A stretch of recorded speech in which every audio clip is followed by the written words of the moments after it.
Ada satu, kenapa sih kemarifatan itu ada sebagai sebuah ikatan, wujud ikatan. Saya bersaksi, aku bersaksi, innallaha wa malaikatahu yusholluna 'alan nabi. Sesungguhnya Allah dan malaikat itu terhubung, menyatu, manunggal. Itu guru kita kan menerjemahkan sholah yusolu tusoli, sholat itu menyatu, manunggal. Di dalam hati ada kehadiran Dia setelah diilmui, setelah diilmukan. Adanya sebuah ilmu yang menunjukkan keberadaan al-ghaibnya diri Tuhan. Jadi sehingga bisa manunggal. Allah dan para malaikatnya itu terhubung, langsung manunggal dengan nabinya. Kemudian kita itu diperintahkan, wahai orang-orang yang berimannya yu'minuna bil ghaib, menyatulah dan terhubunglah kepada nabi, maka keselamatan dan kehormatan sebagai wujud anugerah akan ditampakkan. Jadi sholat itu sebenarnya kan menyatu.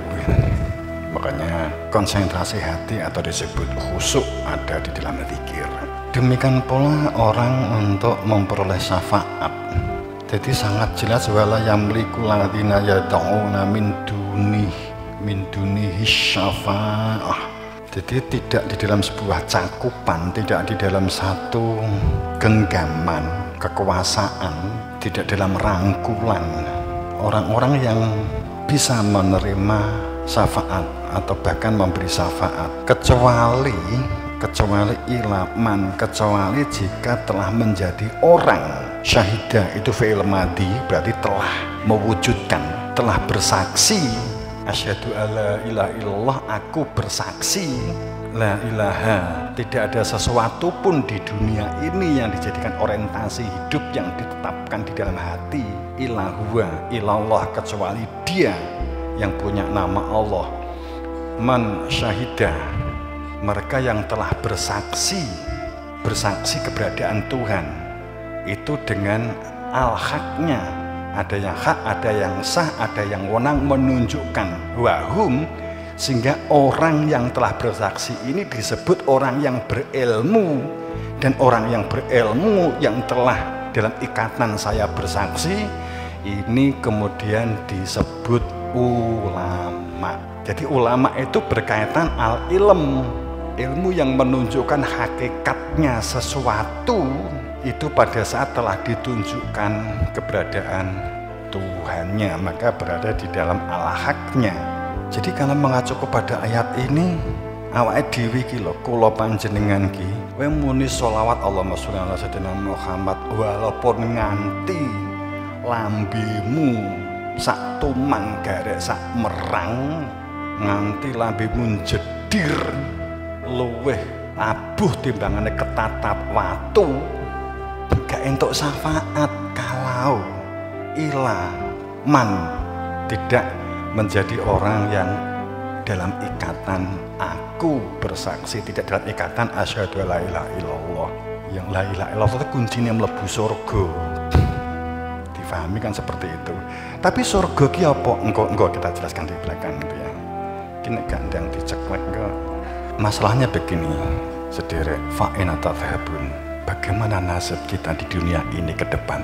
Kemana sih kamu pergi? Apa ya mong melek, terus nekek, terus mate? Apa yang di dunia itu hanya bangun, melek, mangan, kerja, mate?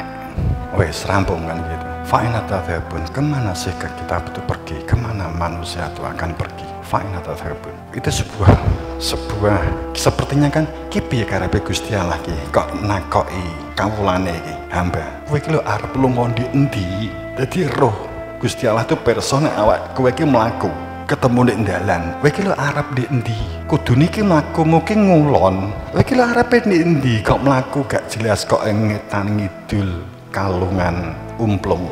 In huwa ila dzikra lil alamin.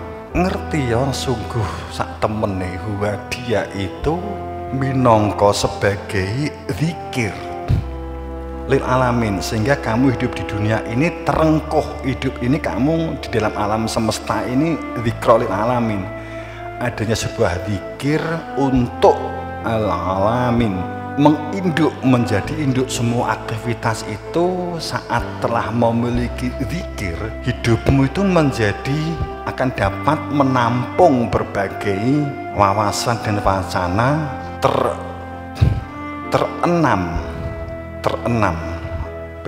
mengenam gandeng, semuanya dapat digandeng, dirakit. Huwa itu merakit kehidupan ini dengan zikir. Liman bagi menungso yang digendaki untuk berada di dalam mustaqim. Tapi di mana yastaqim itu ya jalan lurus. Di sini ada karakter atau watak sifat yang menyertai.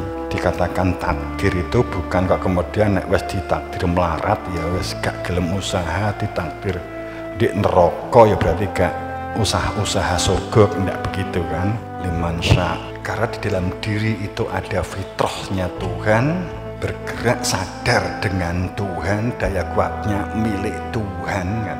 Ora di aku itu namanya siliring kodrat. Liman sya, bagi mereka khusus yang digendaki, karena ini difahami jika digendaki Allah akhirnya nggak ada ikhtiar, itu kan yang jadi salah kaprah. Jadi mereka yang memposisi menempatkan perilaku lurus, perilaku yang baik, perilaku hidayah, perilaku yang akan menjadikan memperoleh hidayah. Ini saya singgung dengan kalimat-kalimat Jawa. Mergo Gusti Pangeran itu paring dalan, memberi jalan kanggone wong sing gelem dalan. Orang itu, Allah itu akan memberikan jalan wong-wong sing di Indonesia ini ada kangilan jalan sing beneh, sing waras. Gusti iku cedak tanpa senggolan, adoh tanpa wangenan. Tuhan itu deket tapi tidak terasa senggolan, mergo saking menyatunya sebenarnya sampai gak kroso diaku isone, diaku pintere, diaku hebate. Nyatane tanpa pangeran, tanpa diri Tuhan, tanpa fitrah yang asalnya dari Allah, kita nggak bisa apa-apa dan jauh, tapi tidak ada pembatas. Aduh, ini nggak ada pembatas. Allah itu tidak dapat dicapai oleh angan-angan yang amani, angan-angan yang jauh, dan tidak pula dapat diraih oleh dugaan dan praduga, kira-kira dan tafsir-tafsir atau kira-kira yang paling tajam sekalipun pikirannya, Profesor Tumpuk sekalipun tidak akan dapat menyentuh keberadaan Tuhan. Filsafatin jeduk 10 roki gerung tau wis kan gitu. Ya walaupun filsafat nggak menyentuh apa itu hikmah.